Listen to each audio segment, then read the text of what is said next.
Het Joods Verdedigingscomité. Donc, le comité de défense juive, c'est-à-dire le plus grand réseau de défense en Belgique, et l'association des Juifs créée en 1941. En principe, pour aider l'immigration juive en Belgique et pour organiser la vie des Juifs en Belgique. Mais le but était aussi de faciliter la déportation des Juifs vers Auschwitz. Mais les deux sont liés, les deux associations sont liées. Je vais essayer d'être brève, je vais essayer de respecter le temps de parole qui m'est imparti et je vais essayer de parler un peu plus de la relation entre les deux, la controverse, c'est-à-dire les agents doubles, les personnes qui étaient actives dans les deux organisations, et puis comment, après la guerre, on a traité ces agents doubles.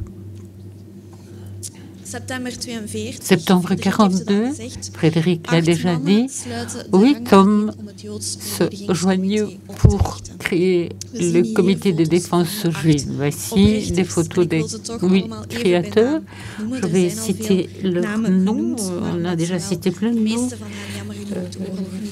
Malheureusement, la plupart d'entre eux n'ont pas survécu à la guerre.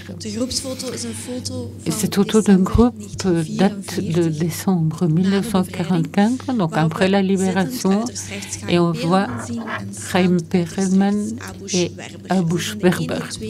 Ce sont les deux des 8 membres fondateurs qui, fin 1944, sont encore vivants et restent en Belgique. En haut à gauche, Herz Jospa et Chava Kreuzmann, que nous connaissons comme Yvonne Jospa. À côté, Eduard Trotkel, ensuite Eugène Hellendahl et Benjamin Neyekerk en haut de la photo. En dessous, Émile Gambrazin, le seul qui n'est pas d'origine juive, qui est catholique, et en bas, M. Mandelbaum. Donc ces 7 hommes d'origine juive représentent des tendances très très larges, de très croyants à non-croyants, à sionistes de gauche, passant par sionistes de droite à communistes. Donc c'est vraiment un groupe très, très diversifié. 3 de ces 7 membres fondateurs du comité sont également membres de l'association officielle des Juifs de Belgique. Ces 3 hommes-ci, il s'agit d'Edouard Rotkel, qui est secrétaire de la communauté israélite de Belgique. Et avant l'absorption de cette communauté dans l'association de défense juive de Belgique. Donc, il a été incorporé suite à sa position, pas pour son affiliation. Deuxième personne, Eugène Hellendahl, qui s'occupe des finances. Il est trésorier de l'association juive de Belgique et c'est pour cela que le CDJ l'incorpore. Donc Eugène Hellendahl qui est trésorier et qui s'occupe des ressources financières. Troisième personne, Chaim Perelman, qui dirige le service social de l'association et qui s'occupe au sein du comité parce qu'il a beaucoup de contacts au sein de la bourgeoisie belge et au sein aussi des universités belges, entre autres l'ULB. Des 3, seul Chaim va survivre. Edouard et Eugène sont ont décédé en 1942 déjà, donc ils n'ont pas pu jouer pleinement leur rôle. Ensuite, ces agents doubles, donc les personnes qui travaillent tant pour l'association que pour le comité, sont ceux-ci. On voit quelque part des missions croisées. Le comité va de 2 façons essayer de resserrer les liens avec l'autre association. Donc, on va demander aux personnes de s'affilier au comité, comme par exemple c'est fait pour Max Katz. Max Katz doit devenir secrétaire de l'AJB de Charleroi. Il doit vraiment. Et il va donc essayer de recueillir des informations sur les agissements des nazis et les transmettre au comité. Donc c'est un rôle très important. D'autres personnes qui travaillent déjà pour le comité vont être sollicitées pour s'associer aussi. Par exemple, Maurice Helber, qui est le chef du service social à Bruxelles et qui va donc s'occuper du département enfants. Ces agents doubles ne sont pas uniquement des hommes, mais il y a aussi des femmes. Une femme qui n'a pas encore été citée et qui, je trouve, n'est pas reconnue pour ce qu'elle a fait est Esther Heiber. C'est l'épouse Heiber et qui est agent de liaison entre le comité, la Croix-Rouge et Winterhulp. Donc elle aussi fait partie du département enfants. Autre exemple, Maria Jodl-Streletsky, une anversoise qui va entre autres essayer de cacher des enfants à Anvers. Elle sera déportée à la caserne de Dossin et ne survivra pas à la guerre. Voici quelques personnes qui se sont occupées à divers niveaux de la résistance. Donc, il y a des liens très forts entre les deux associations, CDJ et AJB. Mais l'opinion n'est pas toujours favorable, elle est carrément négative. Abu Schwerber dit que le CDJ est l'exécuteur direct de la Gestapo dans la communauté juive. Ernst Jospin, qui est plus modéré, dit, et je cite son rapport, la troisième catégorie des traîtres juifs a collaboré avec l'occupant dans ce comité. Certaines personnes ont trahi parce qu'ils étaient lâches. Donc, l'attitude était négative. Mais en ce qui concerne ces agents doubles, donc ces personnes qui travaillent pour les deux, il y a des doutes, des discussions aussi. Est-ce qu'il faut incorporer ces personnes dans le CDJ? Et si oui, comment? Yvonne Jospin dit que les communistes au sein du comité de défense veulent que ce comité ait des membres qui font partie du comité juif. Ici, on voit Yvonne Jospin et elle dit que ce sont surtout les sionistes qui assistaient pour avoir de bonnes relations entre les deux associations, alors que les communistes étaient plutôt modérés. On peut trouver ça étrange. Maurice Heiber, collaborateur proche d'Yvonne Jospin, est un agent double. Il travaille donc pour le CDJ et l'AJB. Donc, au sein de l'AJB, quitte après la guerre, quitte de l'avenir des enfants qui ont été sauvés, les sionistes insistent sur l'alliance, c'est-à-dire le déplacement des enfants vers Israël, alors que les communistes disent non, il faut reconstruire la société juive en Belgique et ces enfants doivent en faire partie. Mais bon, au sein de ce comité, les agents doubles étaient nécessaires, absolument nécessaires.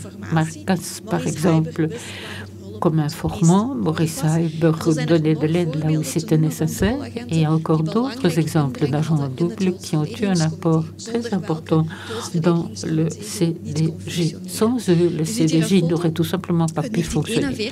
Voici une photo qui date de 1941. Ce sont les collaborateurs d'une seigneurie rue de la Glacière à Bruxelles. Et Sur la première rangée, un homme. Là, c'est David Fertman. David Fertman est un juif polonais, un philanthrope très très riche qui visite son frère et qui, lors de l'occupation, va rejoindre l'AJB. Et il a des propriétés, il a des maisons, des appartements en Belgique et une partie de son patrimoine sera mis à disposition du CDJ, entre autres un local pour pouvoir gérer l'administration, pour pouvoir permettre à des personnes de se cacher. Bon, le rôle de ces agents doubles n'est pas sans risque. Ida Stern à droite, au milieu André Heulen et à gauche Abraham, un membre du CDG anversois. Immédiatement après la libération, il a été arrêté en 1941. Je vais vous parler des circonstances pour vous expliquer comment et combien c'était dangereux. Ida est à une terrasse à Bruxelles. Elle y rencontre la femme de Chaim Perelman. Fela et Chaim travaillent pour l'association juive. Ils ont un passe blanc qui les protège contre l'arrestation et contre la déportation. La plupart des membres de l'association ont pareil passe et ne doivent donc pas se cacher. Mais comme Fela travaille aussi pour le département enfants, elle doit rencontrer Ida. Mais Ida et Fela sont sur une terrasse, mais deux Allemands en civil arrêtent les deux dames. Elles ont chacune un statut différent. Ida est arrêtée en tant que juive. Elle est déportée à la caserne d'Ossin et en septembre 1944, elle a eu la chance d'être libérée. Donc, elle survit. Si elle était arrivée quelques jours auparavant, elle n'aurait sans doute pas survécu à l'occupation. Donc, ceci démontre combien il était dangereux d'être agent double. Alors, combien d'agents doubles y a-t-il eu? Ce n'est pas clair, c'est une autre histoire. On doit alors parler de ce qui s'est passé après la guerre. En 1965, les Belges passent à la persécution raciale. C'est un livre qui est écrit par Betty Garfinkel, épouse Garfinkel, qui n'a rien à voir avec le comité de défense. Donc elle écrit ce livre pour remercier tous les Belges pour leur aide à la résistance. Mais beaucoup de Belges sont choqués par le livre, car quelque part, elle fait penser que ce sont deux faces de la même médaille. Chaim Perelman dit sur ce livre que Madame Garfinkel parle surtout de l'occupation de sauvetage des associations juives et pas la résistance. Elle donne l'impression qu'on a affaire à la main gauche et la main droite d'une seule et même personne. Madame Jospin voit ce livre d'un mauvais œil. Donc il y a beaucoup de discussions sur cette publication et sur la vraie relation entre les deux associations, c'est-à-dire l'association des Juifs et le comité de défense. Cette photo a été prise lors